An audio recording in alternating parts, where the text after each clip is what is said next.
السلام عليكم ورحمة الله وبركاته. ازيكم اخواتي وحبايبي، عاملين ايه؟ يا رب تكونوا بخير وصحة وعافية.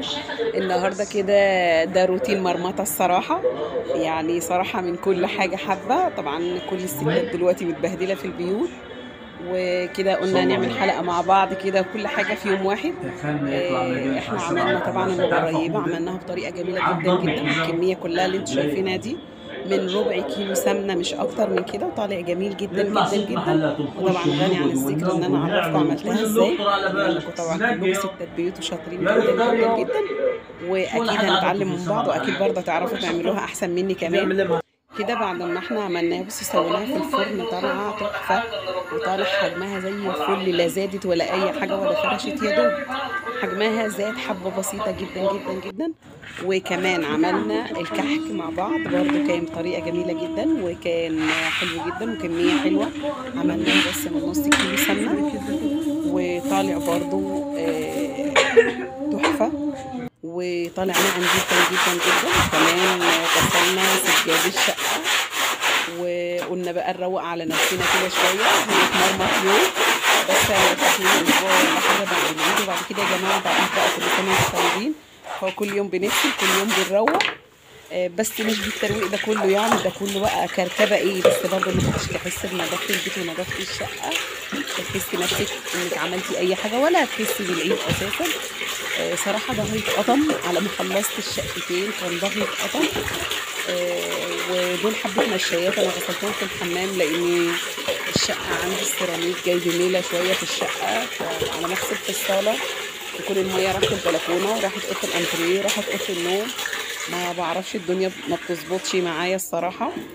و يعني كان يوم الصراحة هو تعب وهدى، بس يعني الحمد لله تحس بنظافة المكان. لما تشمي كده تحسي ريحة النظافة في كل حتة في البيت. وطبعا مجهودك ما بيروحش ببلاش، بتيجي اخر الليل او اخر اليوم تبص تلاقي الدنيا اتروقت وبقت زي الفل، مسافة ما تفرشي شقتك تحسي ان الشقة هي اللي رجعت عروسة.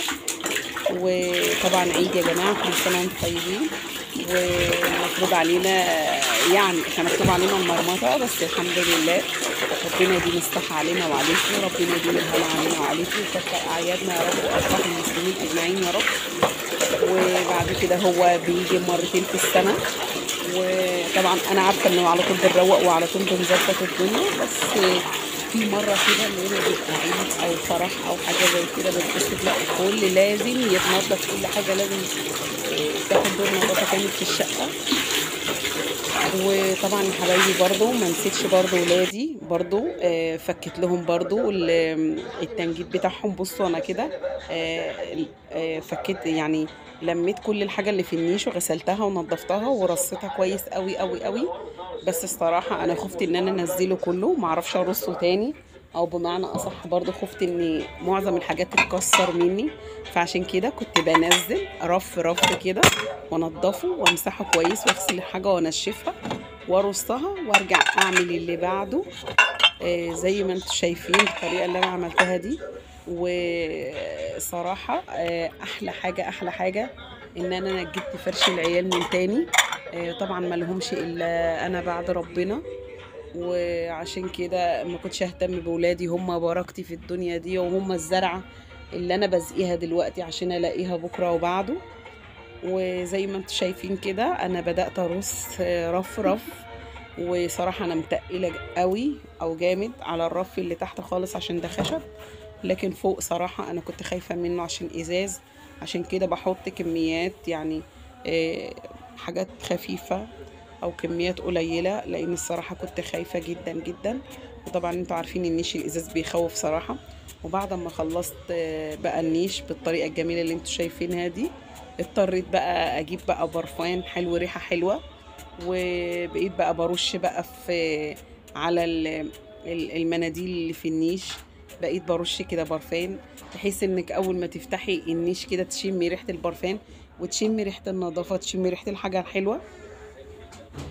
وزي ما انتم شايفين كده بعد ما خلصت النيش وظبطته تظبيطه تمام قوي، جيت بقى نشوف بقى اللي بعده. وده كمان غير ان انا غسلت حيطان الشقتين كلهم، وغير بقى السراير كلهم 4 سراير او 5 عندي. السراير كلهم ظبطت تحتيهم، جريت التلاجتين برضو مسحت تحتيهم.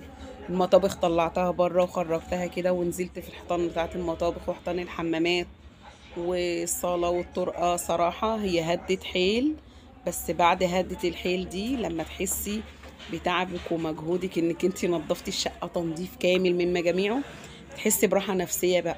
والحاجة بقى الوحيدة بقى اللي ما اقولكوش عليها الغسيل بقى. الغسيل ما كانش بيخلص صراحة، ما كانش بيخلص، كان متكوم جنب الغسالة بطريقة فظيعة. وكده بصوا انا فكيت مراتب عيالي وقلت ان انا انجدهم لهم تاني. وكمان قلت بالمرة طالما هنجد اخد لهم كده الأوضة وش. هي الأوضة بصوا زي ما انتوا شايفين كده مش قد كده، بس الحمد لله احنا احسن من غيرنا بكتير قوي. عشان تحس بالنعمة اللي ادالك ربنا لازم تبص على اللي اقل منك مش على اللي اعلى منك، ولازم تبص على اللي اقل منك مش اللي احسن منك. وبعد كده بقى شوفوا بصوا عبيت المراتب كلها، وجبت المنجد تحت البيت، نزلت المراتب ونزلت الحاجة وخدت يوم تنجيد صراحة.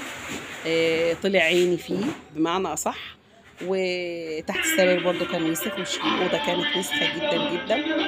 وظبطت بقى الدنيا الصراحة، ونظفت الأوضة نظافة كاملة. حسيت بالراحة النفسية بعد ما نظفتها. بصوا الأوضة كان كل حيطة كانت من شكل، لأن أنا لما عملت الشقة قبل كده ما فاضش بويا للأوضة دي. بصوا بعد ما بيضتها أنا على فكرة أنا اللي دهنتها لوحدي، بس الصراحة الشقة كلها متبيضة لون غير كده.